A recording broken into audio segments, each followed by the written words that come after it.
महाराज कृष्णदेव राय के साम्राज्य में एक बहुत बड़े विद्वान आए। विद्वान ने कहा कि मैं आपके सभी पंडितों के साथ विचार विमर्श करना चाहता हूँ। और उनकी चुनौती सुनकर सारे पंडित घबरा गए। एक एक करके सब विद्वान के सामने आए, सब पराजित हो गए। कृष्णदेव राय के मन में कुछ चिंता थी कि इस प्रकार मेरे सारे पंडित पराजित हो जाएंगे तो मेरी तो मानहानि हो जाएगी। तो उन्हें तेनालीरामन को बुला के कहा कि अरे तेनालीराम, आप कुछ तो करो और मुझे बचाओ। तो तेनालीराम ने तुरंत कहा, हाँ, हम उस विद्वान के साथ चर्चा करेंगे, उनको प्रस्ताव दिया जाए। तो निर्धारित दिन विद्वान तेनालीरामन के सामने थे। राजसभा में सब लोग बैठकर देख रहे थे कि क्या होगा। सबके मन में बड़ा कौतूहल था, शंका थी कि इतने बड़े पंडित को तेनालीराम कैसे हराएंगे। पंडित के सामने तेनालीराम ने एक कपड़े से आवृत बड़ा सा वस्तु रख के कहा, इस ग्रंथ के आधार पर मैं आपके साथ चर्चा करूंगा, क्या आप तैयार हो? इसको सुनकर विद्वान ने कहा, ये कौन सा ग्रंथ है? मैंने तो सब ग्रंथ पढ़ चुका हूं, सभी में पारंगत विद्वान हूं।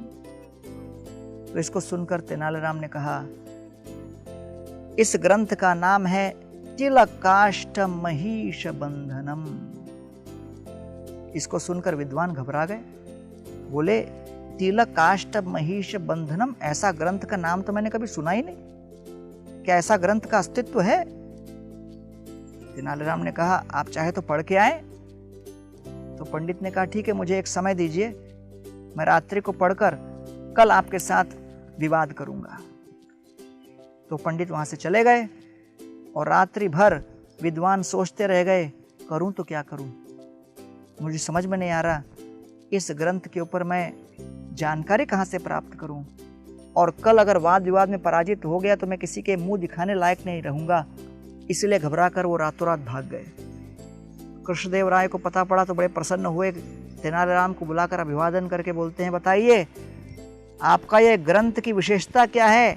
तेनालीराम ने कपड़ा खोला और अंदर तिल के टुकड़े थे, तिलकाष्ठ, और भैंस के चमड़े से बनाए हुए कुछ रस्सी ने इनको बांध के रखा था, महिष बंधनम, और कुछ नहीं। बुद्धिर बुद्धिमतामस्मि तेजस तेजस्विनामहम। भगवान हम सभी को बुद्धि प्रदान करते हैं और बहुत ही कुशाग्र बुद्धि के मूल स्रोत भगवान श्री कृष्ण ही हैं। हमें उस बुद्धि का प्रयोग करना है और उसका सदुपयोग करके हमें इस भौतिक प्रपंच से बचकर भगवत धाम में प्रवेश करने का प्रयास करना है।